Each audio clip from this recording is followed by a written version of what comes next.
حضرت عثمان غنی شہزادے تھے، دولت مند باپ کے بیٹے تھے، رئیس اعظم تھے۔ امیروں کے بچے نازک مزاج ہوتے ہیں، موڈ کے مالک ہوتے ہیں۔ بہت بڑے رئیس تھے، پر عشق لگا سی کھیڈاں کھیڈ دی تو پھر کھیڈاں بھول گئیاں۔ گجل پایا سی یار دے ویکھنے، پھر او دی یاد وچ روندیاں ہی ڈول گئیاں۔ حیدر شاہ اس گلی کدے نہ رول دی، پر ان تے رول دی 4-5 دن کے بعد مدینے آئے، سفر پہ گئے ہوئے تھے۔ حضور کے پیچھے نماز پڑھی تو محبوب کے چہرے پہ ذرا نکاہت ہے، کمزوری ہے۔ حضرت بلال کو ملے، کہنے لگو بلال میں 4 دن باہر رہا ہوں، حضور کے چہرے پہ کمزوری کیوں ہے؟ جناب بلال کہنے لگے جا گھر جا کے پوچھتے۔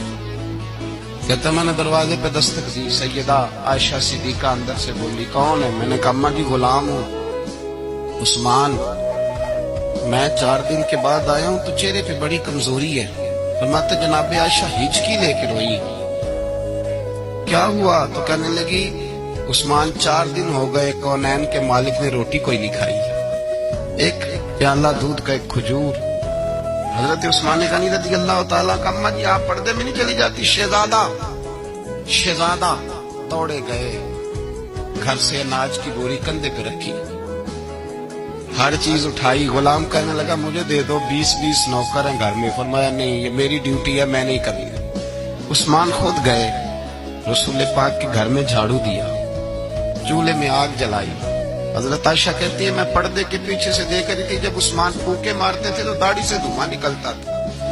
پھر عثمان جس نے پانی کا پیالہ بھی خود نہیں پیا تھا، اس نے سالن پکایا، پھر روٹیاں پکائیں تو ہاتھ جلے۔ کھانا پکا کے اور دسترخوان لگا کے مسجد میں حاضر ہوئے، کہا محبوبہ اگر مہربانی کریں تو گھر نہیں آتے؟